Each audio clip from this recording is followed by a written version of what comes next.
Do you know how in the sports world there are teams that succeed and the rest of the league wonders how they're doing it? And they're well, I'm just saying how do they keep pulling that off? How do they keep doing that? The Patriots sometimes for 20 years in football. Well, correct. Yeah. Like that's one of them. And but the Patriots in football was just like, well, they're not playing by the same rules as everyone else. And then it would come back that, outside of the videoing and anything else, they're playing by the same stuff as everyone else. And then the conspiracy theories hit, right? That's when the conspiracy theories would go crazy. Hey, folks, the ball that Tom Brady threw that was brought to the attention of the National Football League that sparked Deflategate and a huge to-do with an investigation and then a suspension of Brady, that ball was intercepted by the opponent. So usually there's really no there. It's a bunch of, may I say, air. Hey. We're seeing it again right now with the defending world champion Los Angeles Rams, where the concept is everybody's playing by the same rules and the same salary cap. How the hell do they keep doing this? How the hell do they keep doing this? And this is... Just wait till they bring back Odell. Signing every one of their major players back for a 9-figure deal. And, sometimes when you sign a 9-figure deal, there's a lot of phony money in it. It's just really a 1-year deal dressed up based on... You got to take a look at all the guaranteed dollars that are thrown in there. Well, the latest deal from the Rams, Aaron Donald, was a deal with just, it's all about real money. There wasn't any years added to it. So they basically just said, here's more money for you. Like I said on a previous program, I've never seen a deal where a team rips up a deal. It's for the same amount of time. And it's for more money. But Aaron Donald is a unicorn.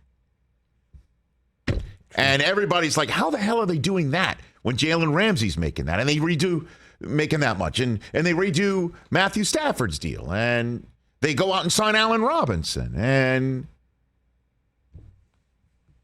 now, when I had Les Snead on the program the day after the Aaron Donald deal, and I'm like, Cooper Kupp's next, right? And he goes, well, yeah, they got to do this, we got to do that. Trying to be beneficial for both sides. Yeah, and all of that stuff. And, Les was making the fine print, printed out. He's probably printing the contract. The contract was probably printing on the machine. He's probably putting more toner in the copy machine up there in Thousand Oaks. Just sandbagging us. He never sandbags us. He knew a deal was close. Well, I mean, he probably. But what do you think he's going to say? Something on the Rich Eisen show? I mean, we're friends. But I'm like, so there's money left in the, the old show. It's not so old. Arrested Development on Fox. Brilliant program. Everybody should, if you haven't seen it before, brilliant. And for you millennials, it's the guy from Ozark. I can't believe I have to say that. And the guy from Veep. Right. and Lego Batman, brilliant program.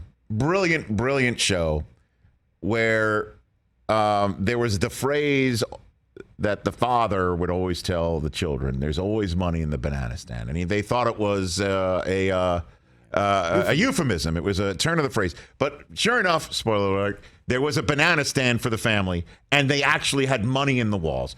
Maybe that's what they're doing for the Rams. Maybe it's just one big banana stand, and there's money in the walls that the league doesn't know. Because Cooper Kupp got signed yesterday, and he's now handled to the tune of $1 gajillion.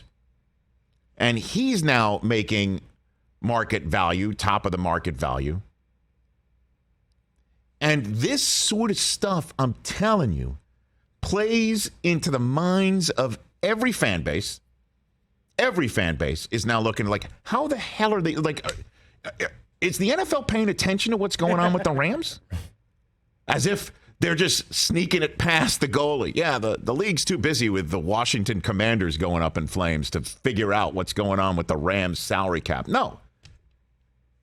The league can most assuredly walk and chew gum at the same time. Absolutely. But I'm also, if I'm a Niner fan, I'm like, how the hell is Deebo not signed yet? And Bosa's got to go. And the Rams win it all, beat us in the process of doing that. And they get Donald handled, and they get Kupp handled, and they get Stafford re-signed. And they got Jalen Ramsey still. And by the way, they signed Bobby Wagner. They gave him $10 million a year. Oh, yeah, Bobby Wagner's on the team. Yeah. Take him from Seattle, put him on our team, and we're going to still give Donald more money just because we are just so magnanimous and love the guy.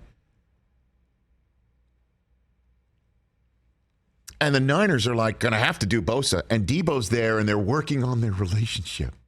And the Rams have got a trophy in the case, a ring ceremony coming up this summer, an unveiling and a banner raising coming up this fall.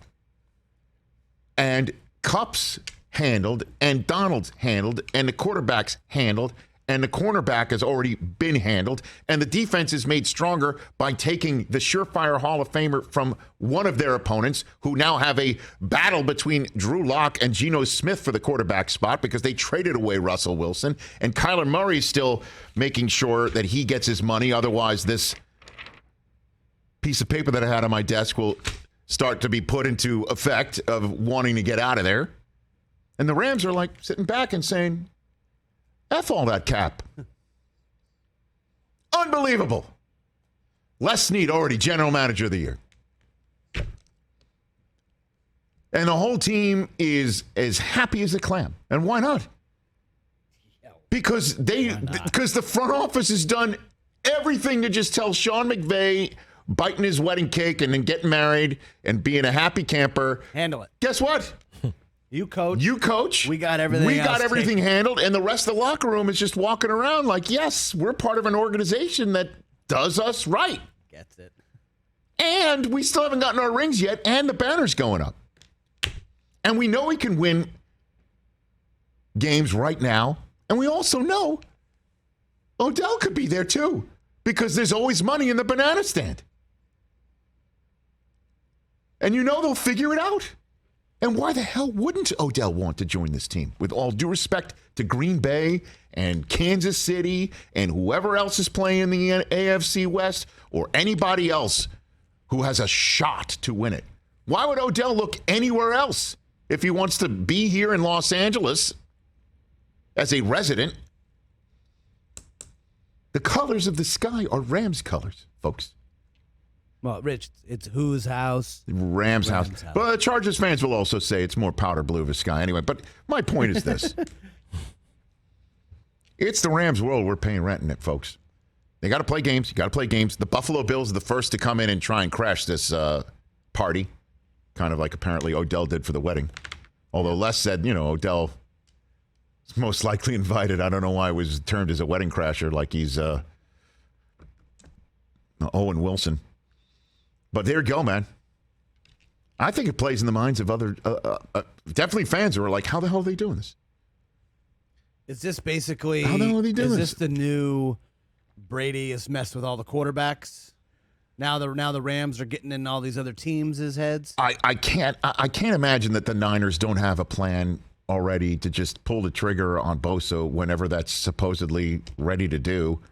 I mean, again, they're not just walking around fumbling for a light switch up there. But I mean, honestly, one team in Seattle traded away their quarterback and lost their heart and soul to their defense.